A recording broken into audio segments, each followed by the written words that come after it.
Okay, we're live and resuming this book, Perfect Your Chess by Volokitin. We're in the part of the second chapter, which is called Find the Win, where we go through several games from the author. And I'm skipping the graded examples in each of these chapters just to give you guys an idea of what the book is like. And so we'll start with solving these, and then we'll go over the answer at some future date. This is our first position, which is 9. It's in the upper left.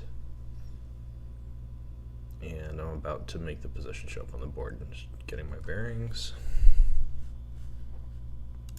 Looking for a position with the queens looking at each other.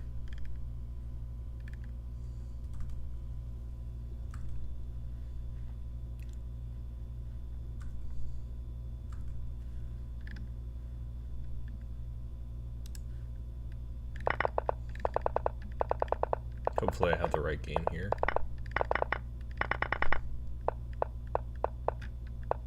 Alright, this looks like it's the right situation.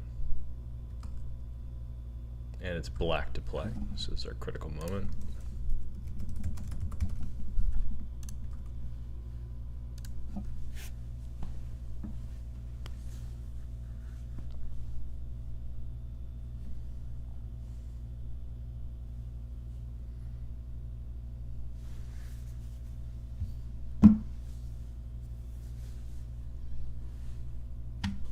Just 1 second, you guys.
Okay, so white just played queen c5, and this is apparently some kind of mistake. The obvious thing, I guess, is that if you play, for example, this horrible move, let's put a note here.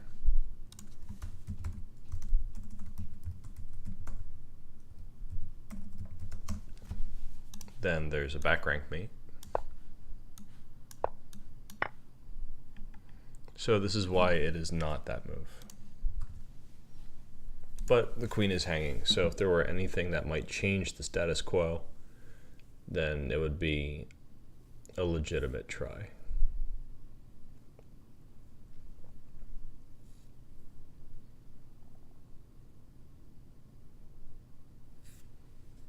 So I'm looking for moves that might make it impossible for them to play rook d8. That might be useful. In fact, I think if we don't find such a move, we're probably lost.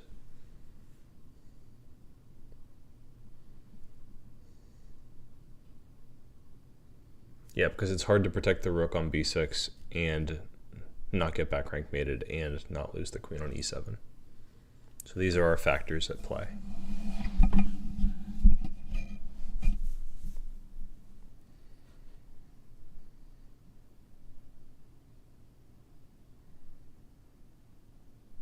But we are not without our own threats.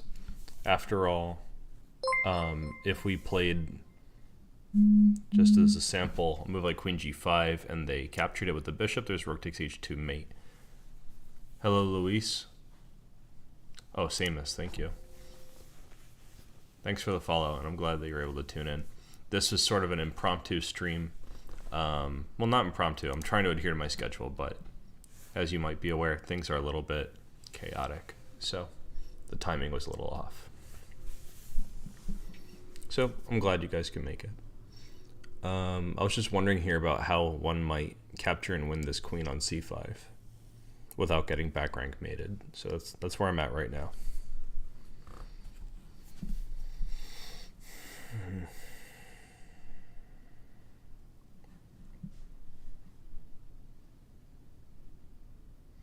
I kind of want to try something to checkmate on h2, but I also don't see how I can convincingly make them move their bishop. After all, they have big threats like rook d8, big threat, queen takes b6. Well, actually, queen b6 is not a big threat. I actually thought earlier that it was hanging, but I see now it's protected. There's also queen f8, so I'm a little bit restricted in how I can answer this move. For example, queen takes e4, queen f8 just wins the game.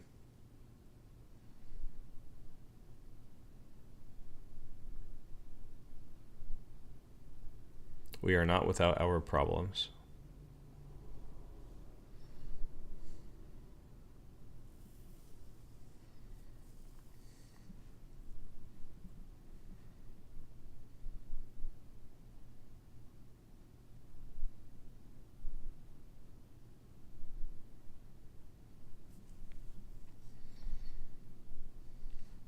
I feel like this should be pretty easy, but I haven't worked it out yet. The reason I think it should be pretty easy is that white's goals are very clear. We just need to find a good move that doesn't lose the game.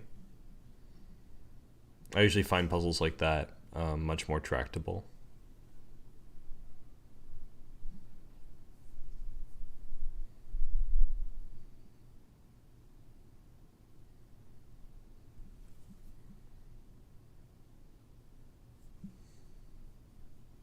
It's worth noting that I'm not really concerned about bishop takes h6.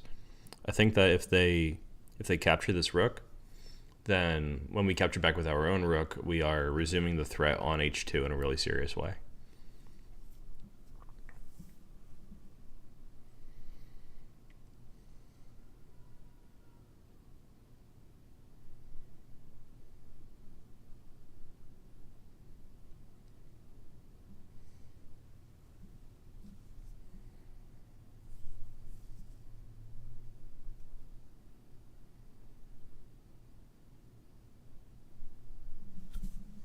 I wonder if I shouldn't do a couple easy ones first, just because I'm not very alert at the moment. Here, let me see if I can do a puzzle storm real quick. I haven't done one of these in a while. Let me see if I can find my scene for that.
So we go back to this. All right, looks good.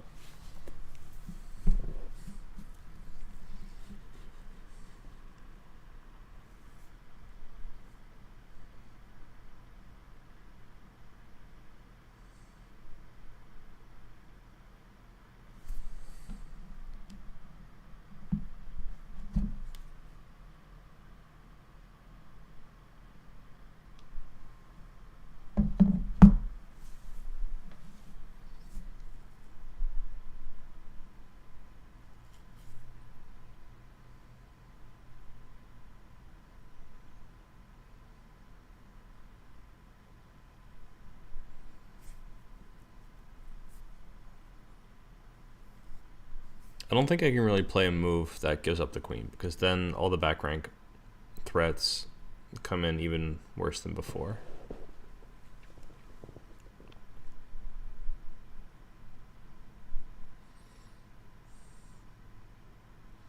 But there's also no straightforward move that guards against, like, queen c8 and queen f8 and rook d8 all at the same time.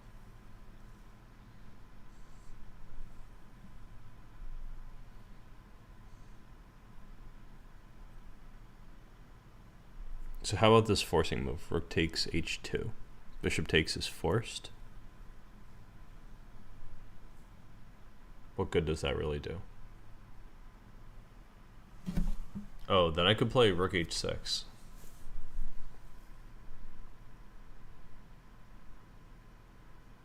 That actually looks like an answer. We take, they take. Oh, it looks like that must have been it, because the copy of the moves that I took from chess base gave it double exclam.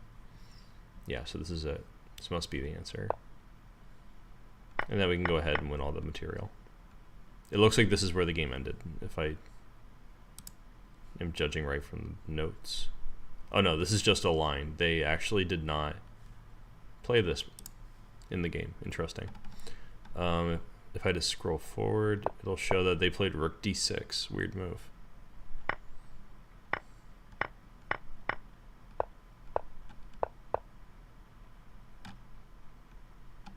Very weird continuation. Okay, so that was the answer for that one. That's good. You can move on to this one against Volokitin. Let me see if I can find it.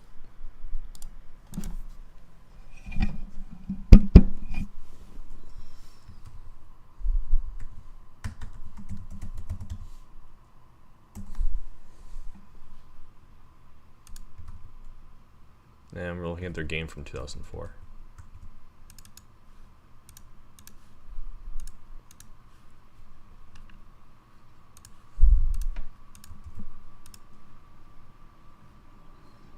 And we're looking for a position where the king's on c7.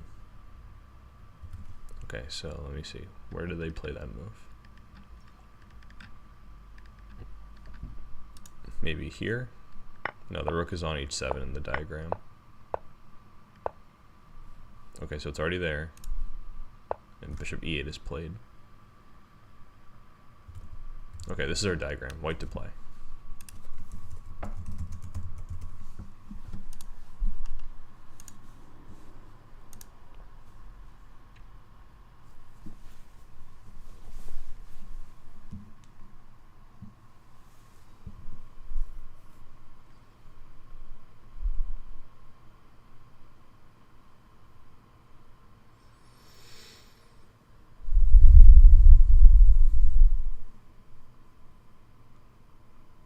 Well, we're about to promote, but that pawn doesn't look like it's going to get very far.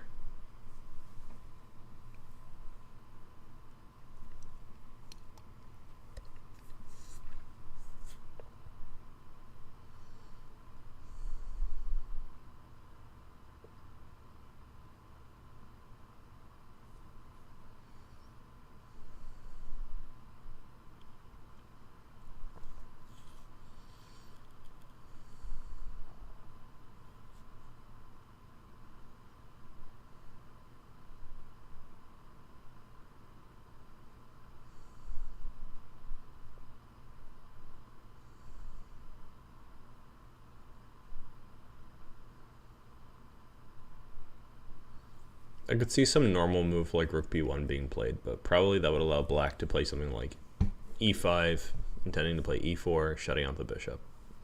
So it doesn't seem quite right to me.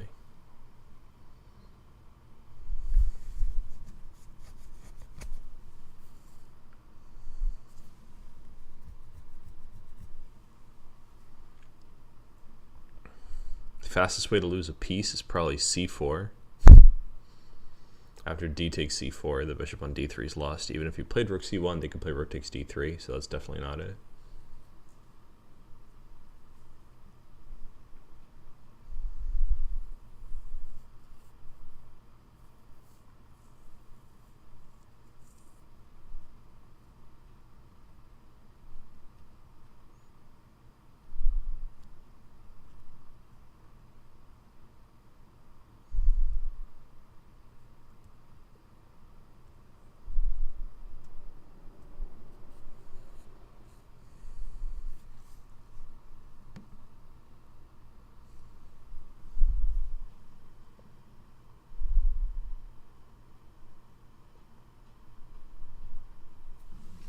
Yeah, I really don't know.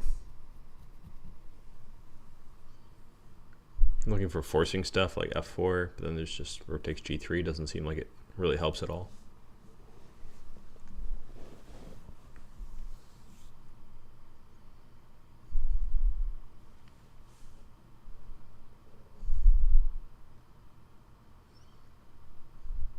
There's supposed to be some kind of spectacular win here. I mean, it doesn't have to be spectacular, but it says like you should win the game.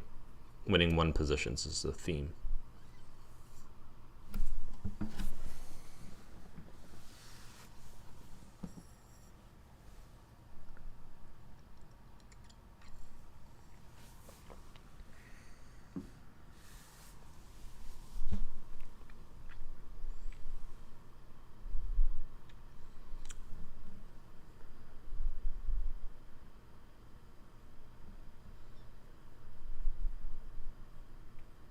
I was thinking about bishop a6. I don't think it really helps,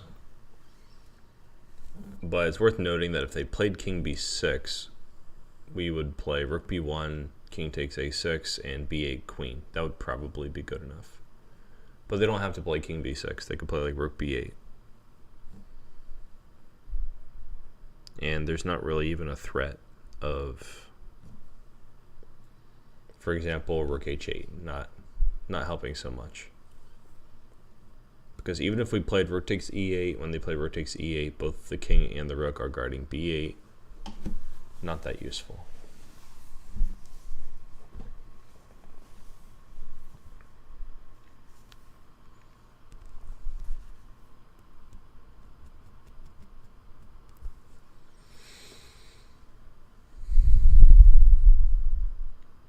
Maybe it's rook h8 with the idea of bishop b5.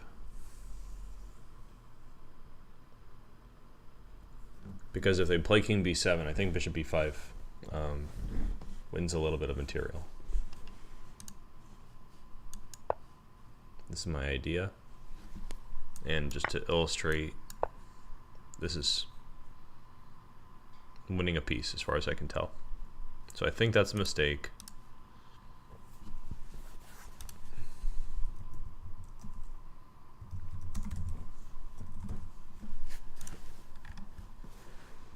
What else could they do? I don't think a move like this would help very much because I'm still playing the same move. Oh no, it's actually quite different. Now they are winning. So this would be a mistake in this case. But how are they ever going to get this going? Rook b8 seems like a very reasonable move, though.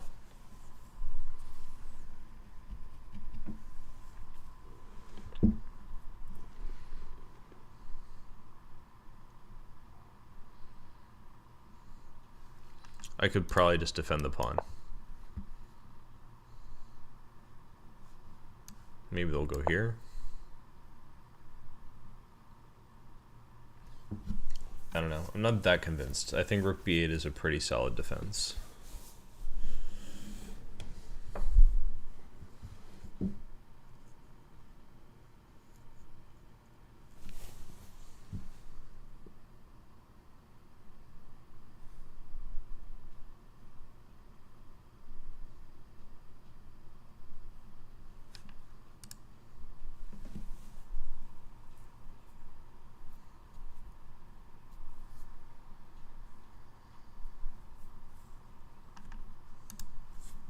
Could even be like rook b1 to play rook b8 and then rook h8, but this looks like very much the same, not helping.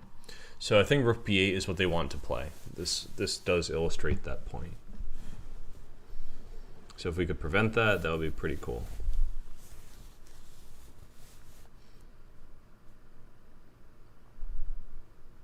King b8 is probably less desirable.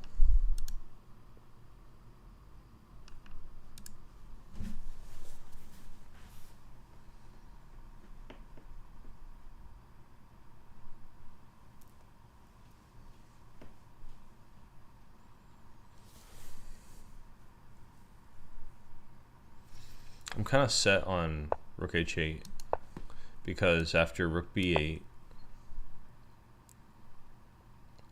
there might be something good there. So I'm still thinking about this.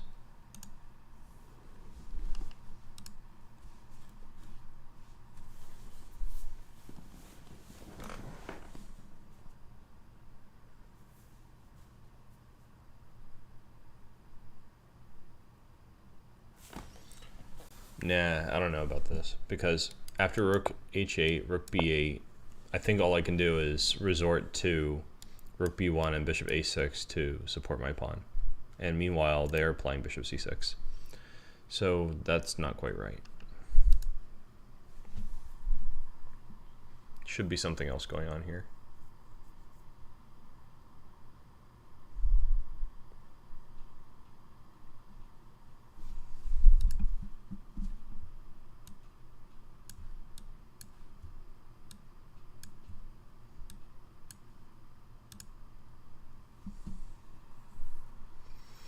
Maybe rook e1. Since they want to play e5 as well as rook b8, maybe it's rook e1. But I don't know, maybe rook e1 they play e5 anyway. Rook e1, e5, maybe I could play f4. With the idea that if they take here, we can take on e5, and we're kind of invading and putting pressure on the bishop on e8. That could be good. But also e5 is not forced. So after rook e1, what would they play? Maybe rook b8 still? Or maybe they would just take the pawn. I forgot about that.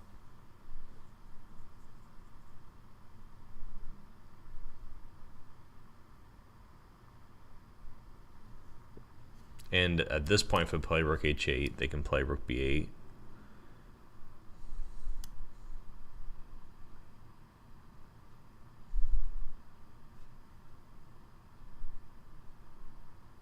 Actually, no, because if I play rook back to b1, they lose a piece. So maybe forcing them to play king takes b7 is useful.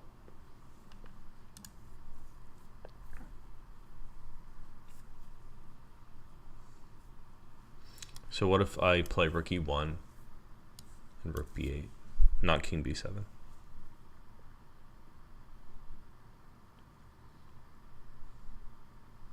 Maybe rook h8.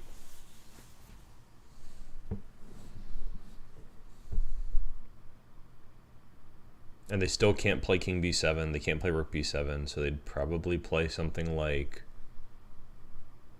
bishop c6.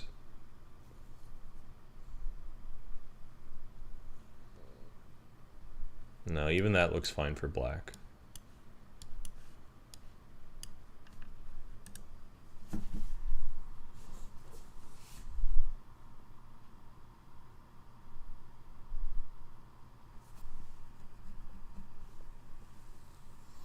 This is a hard one. It's not clear like the first example, because it's not even obvious what black really wants to do. I think it kind of changes depending on what white does. Like they could take the pawn on b7, they could improve their rook, they could improve their bishop. They have a lot going on here.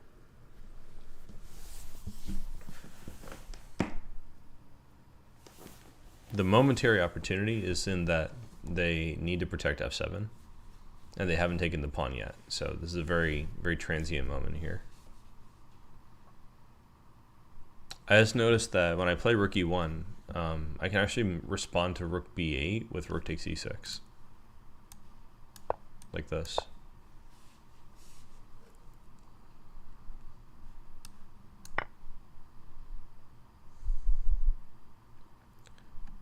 This looks much better. And according to the game notes, I should probably delete the game notes before I put these in here. It gets an exclam from the commentator in ChessBase, so it's probably the right move. So that's good enough for me. Looks like I hit on the right idea after all.